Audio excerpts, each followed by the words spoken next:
हमारे देश का राष्ट्रपति द्रौपदी मुर्मू, प्रधानमंत्री नरेंद्र मोदी, राज्यों के मुख्यमंत्री योगी आदित्यनाथ, शिवराज सिंह चौहान और राज्यों के और मंत्री। तो हमारे जो मंत्री होते हैं उनका एक स्वतंत्र राज्य होता है। वो अपने राज्य को अपने अनुसार कार्यभार देखते हैं। कोई दूसरा राज्य का उसमें कुछ नहीं बोलते हैं, ऐसा नियम बना है। तो हमारे जो राष्ट्रपति हैं उनका नाम महाराजा या महारानी रखे तो कितना अच्छा लगे, महाराजा महारानी। और जो प्रधानमंत्री हैं उनका नाम महामंत्री हो। और जो राज्य के मंत्री का नाम बोलते हैं तो उन्हें राज्य के मंत्री का नाम न कह के छोटे राज्य का राजा ही उनको बोला जाए, जो कि सब राज्यों के मिलके राजा, छोटे छोटे राजा, और जो महाराजा होंगे या महारानी होंगी तो वो सब उनके कार्यभार यानी देख रेख में ही रहेंगे, सब एक दूसरे से जुड़े रहेंगे। तो इस तरीके का कितना अच्छा लगे, हम एक तरीके से प्राचीन राजाओं महाराजाओं के युग को छू सकते हैं और अच्छा भी लगे।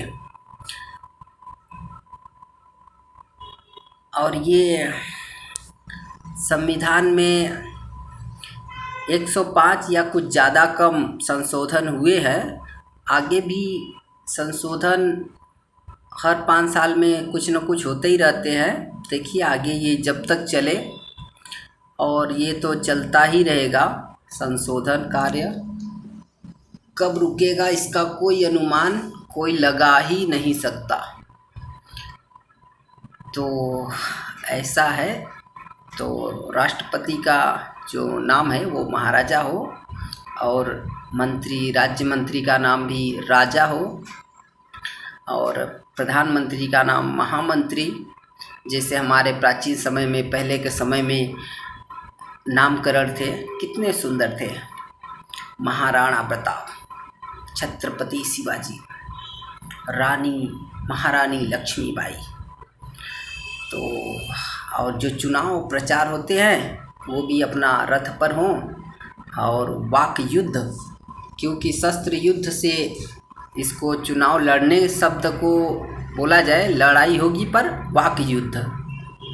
जैसे पहले के ब्राह्मण वाक युद्ध यानी शास्त्रार्थ से जय पराजय का निर्णय होता था, वैसे ही आज के जो नेता अपना चुनाव लड़ते हैं तो वो भी कटाक्ष बोला जाता है, और वाक युद्ध से ही जनता को, प्रजा को से वोट मांगा जाता है, ज़्यादा से ज़्यादा, कम से कम।